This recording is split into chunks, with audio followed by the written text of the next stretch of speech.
Badge number 357, Chapter 1. The stop the dry Texas sun beat down on a dusty road near El Paso.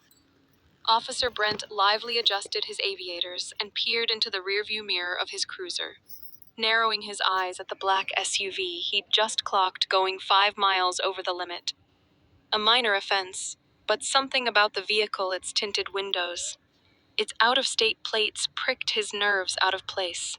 He muttered to himself.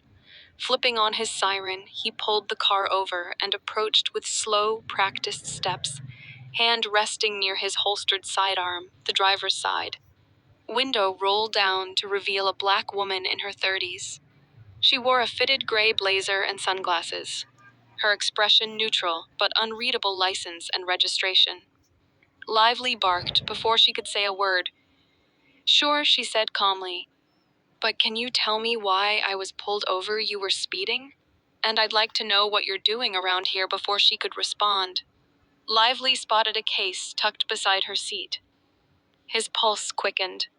"Is that a weapon case?" The woman started to speak, but he was already yelling, "Hands on the wheel." Now, moments later, she was pulled out of the vehicle, her face pressed against the hood, cuffed tightly as she was shoved into the back of the cruiser. She asked coolly, "Do you know what federal jurisdiction means?" Officer Lively didn't respond. He was already too far in ego and protocol colliding. But his hand hesitated when she added, "Check the ID in my wallet." He did. And everything stopped. Chapter 2. Badge 357. The ID was no ordinary license. It read Special Agent Dana Rowe, Department of Justice, Internal Affairs Division, clearance level, top secret. Badge number 357. Lively's mouth went dry. He stared at the badge like it was a ghost. He looked up at her, suddenly noticing things he hadn't before. The quality of her blazer, the precise posture, the calmness she carried, despite the cuffs. "Your DOJ?" he whispered. Rowe didn't answer.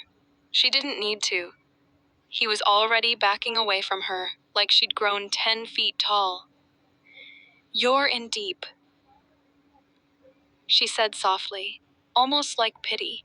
"And I've been watching you for a while." Lively opened the cruiser door and stepped back, eyes darting. I didn't know," he stammered, fumbling with the cuffs, but Rowe didn't move. "Now you do." And with that, she gave a subtle nod toward the squad car's dash cam. "It had been recording everything. I hope you're a fan of cameras," she said. "Because this is your audition for unemployment." Chapter 3. History lesson back at headquarters. Lively tried to spin the story, claiming misunderstanding, stress, a weapon, suspicion. But the footage didn't lie.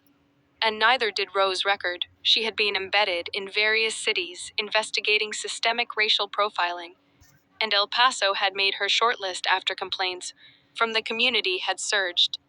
Lively's name had come up in 6 separate civilian complaints over the past 2 years, all quietly dropped. Her sting wasn't just about him.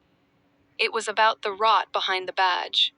But what no one knew yet, not even Rowe's own supervisor, was why she took this assignment personally. Her brother, Marcus Rowe, had been a decorated Marine, shot by local police during a traffic stop in Georgia 3 years ago.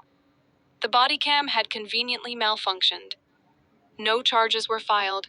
His case was what pushed Dana to join Internal Affairs. Chapter 4. The system fights back as her investigation deepened. Rowe discovered that Officer Lively wasn't a lone bad apple. He was part of a whisper network inside the department. Code words, quiet radio frequencies, and even a betting pool on who could make the most arrests of out-of-towners. She built her case like a patient chess master, connecting dots and leaking selective evidence to the press. Whistleblowers inside the department started coming forward, but pressure grew. She received anonymous threats. A tire on her rental car was slashed. Her hotel room was broken into, no sign of forced entry. And then she found a single bullet left on her nightstand. Still, Rowe didn't back down. She moved into a safe house and escalated her report to Washington. Chapter 5. Trial and echoes 6 months later.